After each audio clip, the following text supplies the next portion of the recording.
Good morning, St. Martin. I'm Yesenia Lazaro. And I'm Austin Lawrence. And welcome to another edition of St. Martin News Desk. Brought to you by TV15. Where we bring you the latest and most important stories around the island and beyond. Middle of the week. We're trying to get to Friday. Friendly all the way to Friday. But until then, let's check out these top headlines.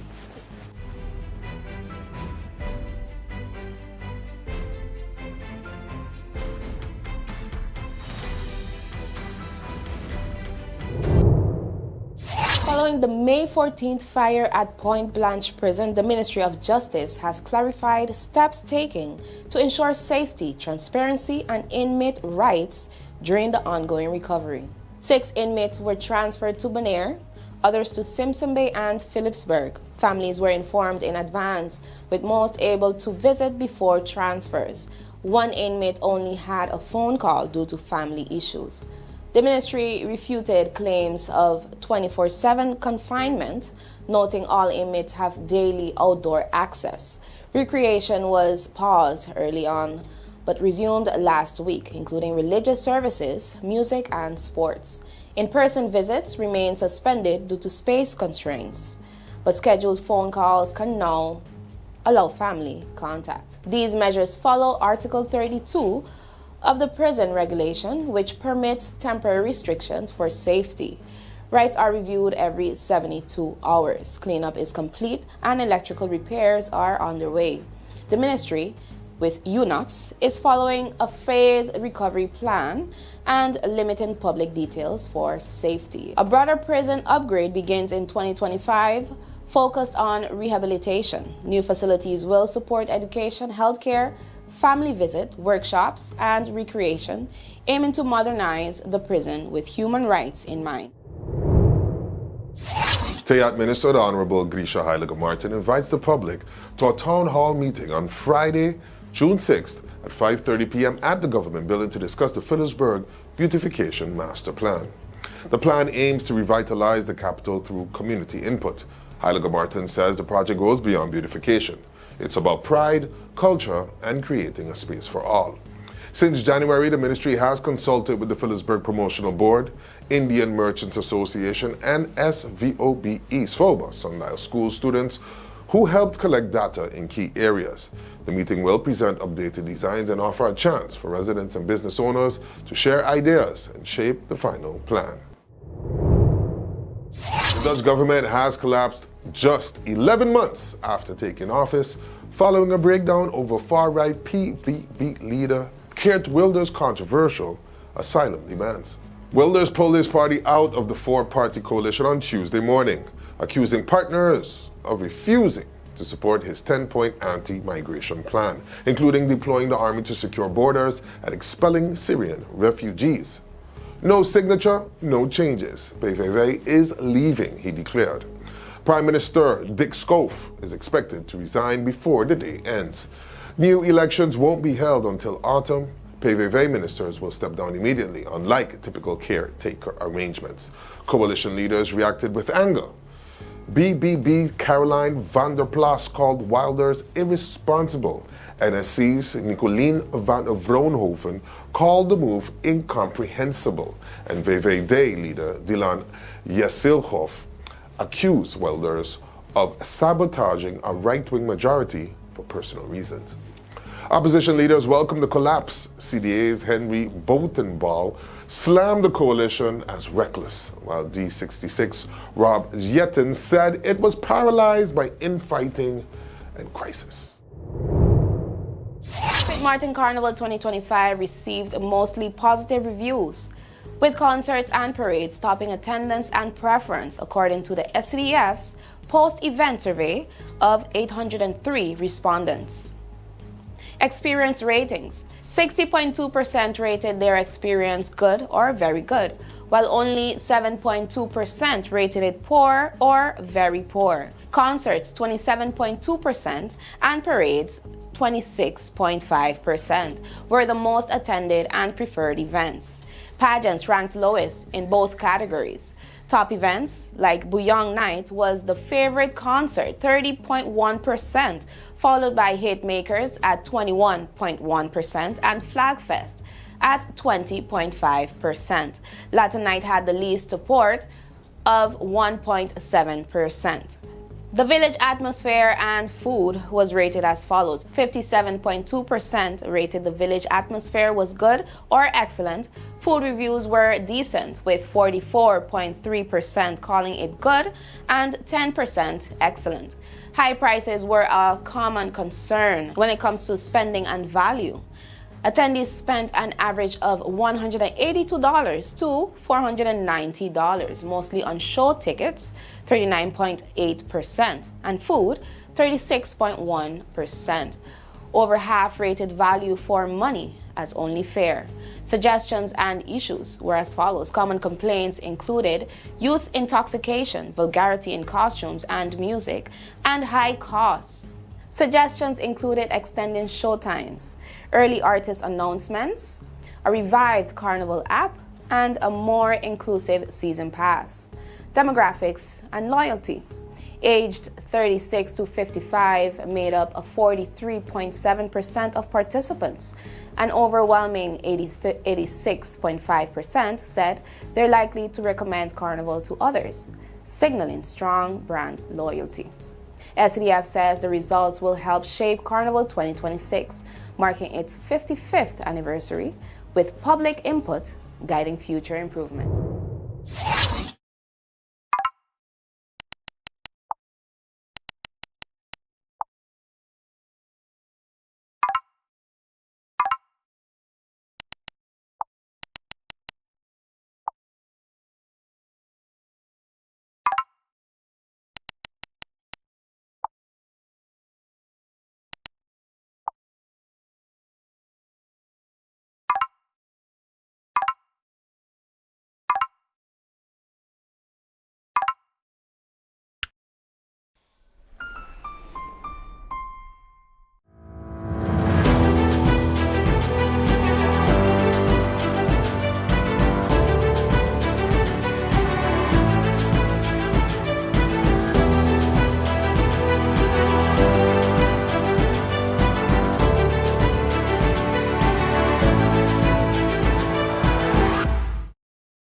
Let's put everything on the table.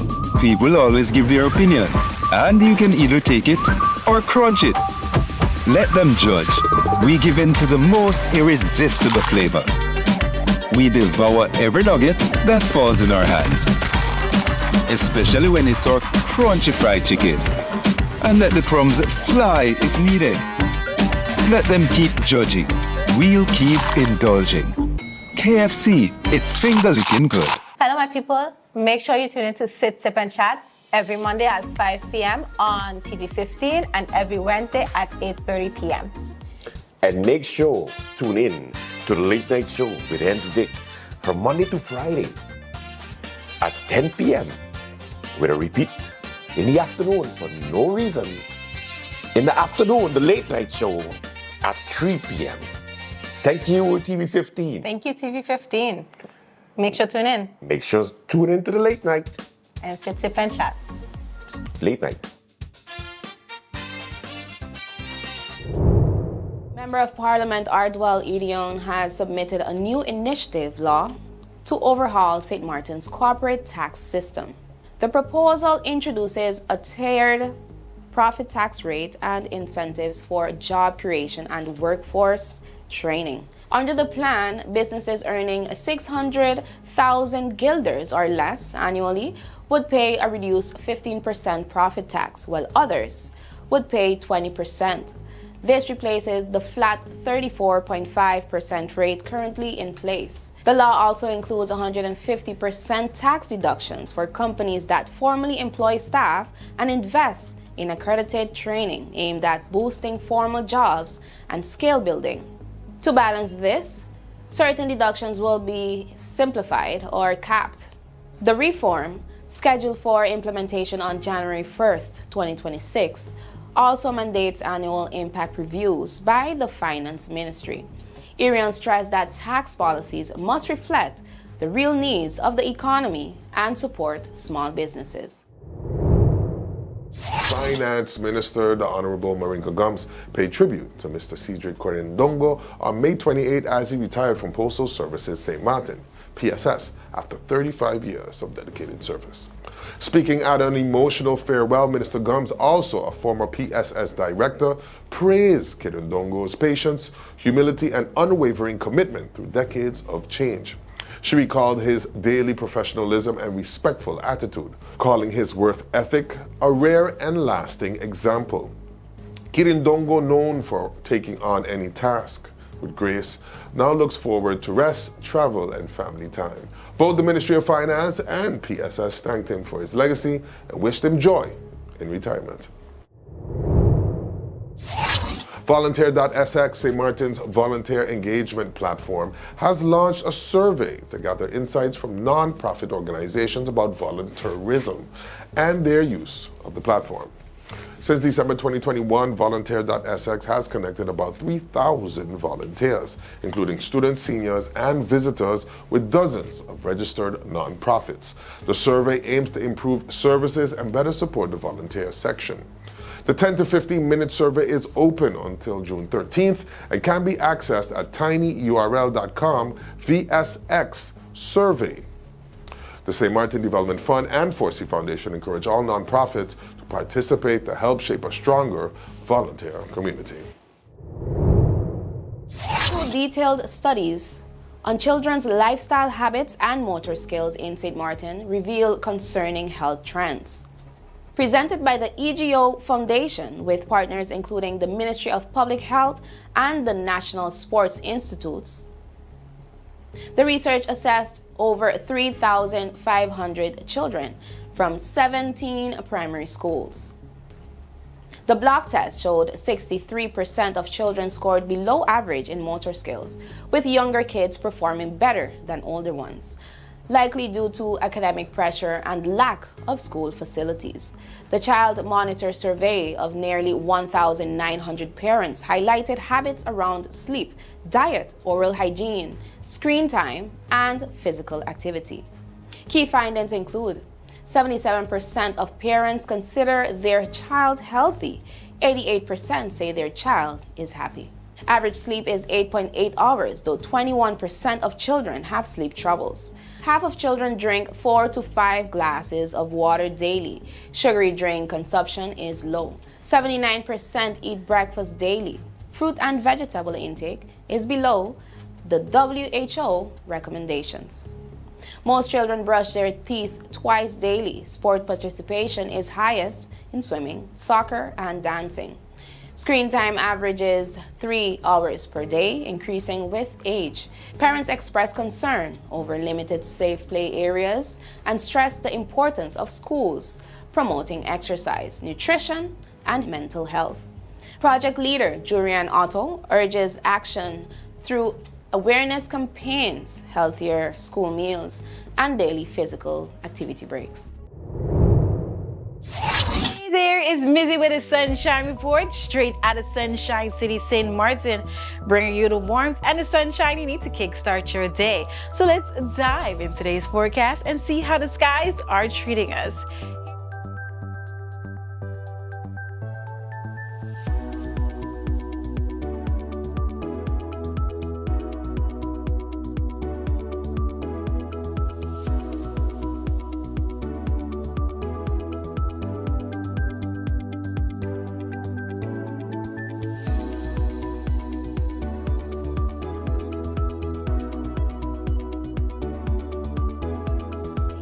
And that's it for your Sunshine Report. It was brought to you by the Met Department of St. Martin. Stay safe, stay friendly, Sunshine City. Thank you for your patience with this video. It's a little bit long. There's just several areas to cover. So we're watching this area, the Bahamas, back through Cuba. There's been some heavy rain, parts of South Florida, even over toward the Cayman Islands. Finally, some rain. This is going to lift up to the north.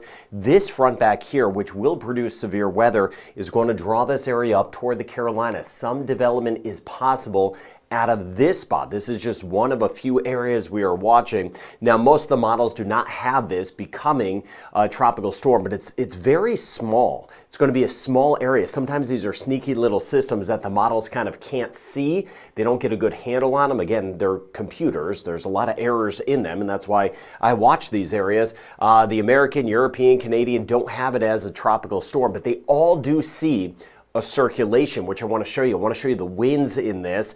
The Icon model does have this spinning up to tropical storm status as it does start to work away from the east coast of the U.S. and I'll cover parts of Canada and Bermuda as well as we watch this area. Now, another spot we're watching, and this is in the Western Caribbean. We're going to see a buildup of rain here. I'm still not seeing big signs of development here. Again, I tell you what I see and what I'm really thinking with everything that I've been looking at. I'm not seeing big signs of development. That's some good news. The American model is the only model that is still trying to develop this area into some sort of tropical storm, but it keeps kind of pushing that time frame down the road, which means it does not have a good handle on this. But we're going to see another big increase of rain in parts of the Caribbean. I want to take you out in time and show you that. And you see that flare up of the rain storms we've had overnight in spots. Belize finally seeing a few showers and storms around over toward parts of the Yucatan Peninsula, Mexico, Guatemala. Some heavier rain in spots. Honduras, we had some heavier rain yesterday. Still watching Guyana and Suriname, but there's still some of the dust. I'll show you the dust through the end of the week in this video. I mentioned a few areas to watch. Dust is another one. We look out into the open waters of the Atlantic. There's another tropical wave that just came off the coast of Africa. Not a lot doing out of that this time of year. We're not really looking out here. We watch the tropical waves. They add moisture into the Caribbean. And watching the rain and storms, still some scattered showers Cayman Islands today, more so Cuba, lifting up toward parts of the Florida Keys and the Bahamas. In scattered areas of rain, Guatemala, Belize, Honduras, Guyana, and Suriname will still see an elevated chance of some rain. Now going forward in time, this here is by tomorrow. We'll stop it here. This area kind of shifts up to the north that I just showed you. And then look at that rain building in parts of Central America once again. Honduras, Nicaragua, Costa Rica, Panama, it will be building. Jamaica, Haiti, the DR, Puerto Rico. We'll get some hit or miss showers and thunderstorms. And this time of year, there's a lot of energy out there with the heat. So if you get a storm, it could be on the strong side. By Thursday, this area continues to shift away. And then watching the buildup of rain here. Now, it's going to be two pieces. One that's going to shift toward the eastern Pacific, but there should be a little moisture that lifts to the north. Now, this is the American model. This is the one that wants to spin something up. It's a little bit too aggressive overall, but it's showing here, you can see as we go on time here. Let me bring you into Saturday. This is as we work our way into June 7th. So this upcoming Saturday showing these two spots right in through here. This one should develop somewhat in the eastern Pacific. I'll monitor that for Mexico, but then you can see this buildup of rain as we work our way into next week. So this here would be by Monday, and eventually the American model shows some slow development as this lifts to the north, but at the least we should get some extra rain.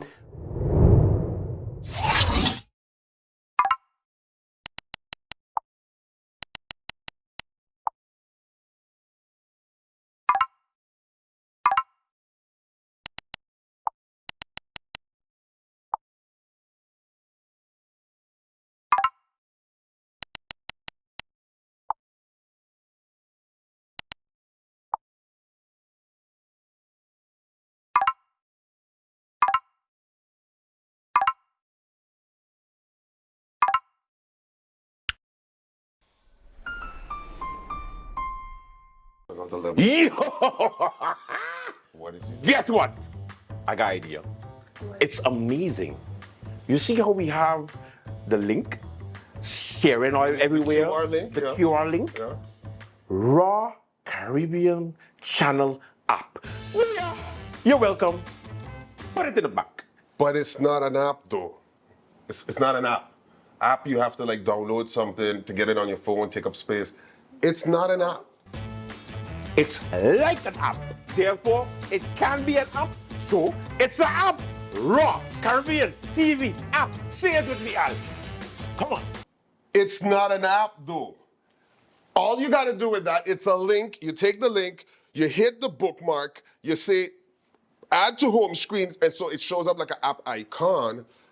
But it's not an app though. Are you a real person? It is an app because you get to watch all the programs from Raw Caribbean at one place. It is an app. I don't know how to explain this to you, but factually and technically, it's not an app. Kind of like we do the news, facts, Yeah. and you do that thing you do. Whoa. Point being, you just go to the QR, you hit bookmarks, and you hit add to home screen, and then you can have the link to, let's give it another name. The app. You want to call it the app? Raw Caribbean TV app. Jess. Yes. Jess, please, give some sense, Jess. Jess. It's kind of like an app. That's why she gets the big butt. It's not an app, though. It's not a app. What the It's not a app. You kiss your mother with her mouth? My God. Watch Raw Caribbean TV app. Watch Raw Caribbean TV app. Yes. It's not an app, though.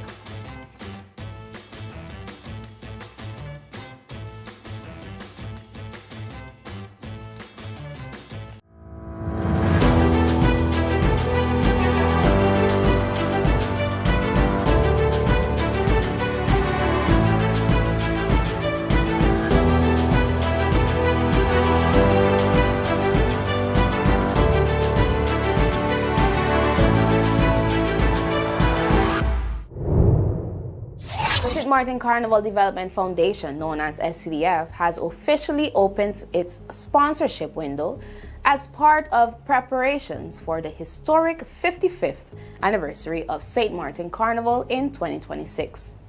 Starting June 1st, businesses are invited to partner with the island's largest cultural event, offering unique opportunities for brand visibility and regional exposure. SCDF emphasizes that sponsors are collaborators in celebrating culture, with Carnival 2026 promising expanded media reach and international appeal.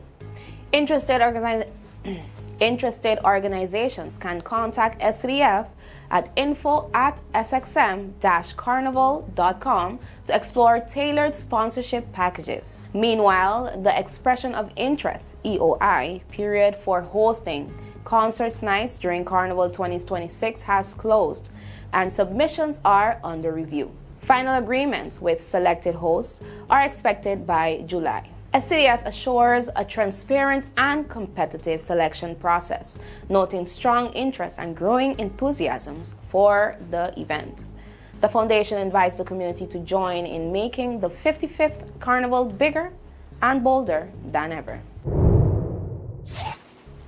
The Windward Islands Bank will hold a free business and corporate online banking seminar on June 18th, 19th, and 20th at its main branch in Phillipsburg.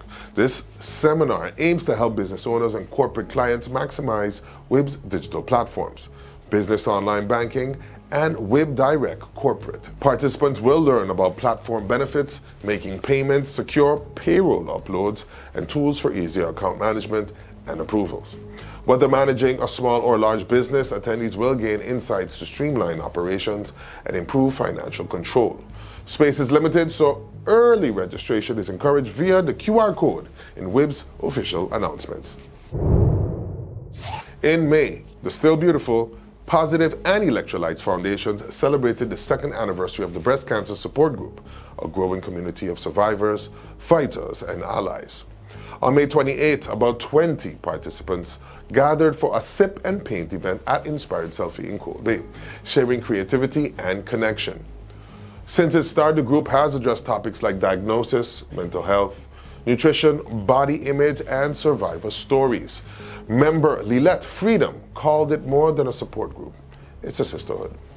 The next meeting is set for June 26th, 7 to 9 p.m. at R4CR, the 4C Foundation office on 80 Illage Road. All breast cancer patients, survivors, families, and loved ones are welcome to join for support and encouragement. The Freegan Food Foundation proudly ranked 14th out of 50 in the national online voting for the 2025 Appleches Van Oranje, earning the highest position of all Caribbean initiatives. Over 38,000 votes were cast in 10 days, highlighting strong community support. Now, as a top 10 Caribbean contender, the foundation will present at the regional pitch round on June 13th in Curaçao, aiming for the final round in the Netherlands this October, including a royal reception. The foundation is celebrated for its innovative food justice work through a client choice food bank, coaching, and community empowerment programs. Managing Director DJ Janssen says, small islands can lead big change. That's all the time we have for today's edition of St. Martin News Desk. Thank you for joining us. Remember, new episodes premiere every Monday, Wednesday, and Friday at 8 a.m. and then across the social media platforms. I'm talking about Spotify, Alexa, whatever you want to find us on. I'm Ulster Lawrence. And I'm Justine Lassiter, wishing you an amazing week. See you next time. Stay friendly. St. Martin.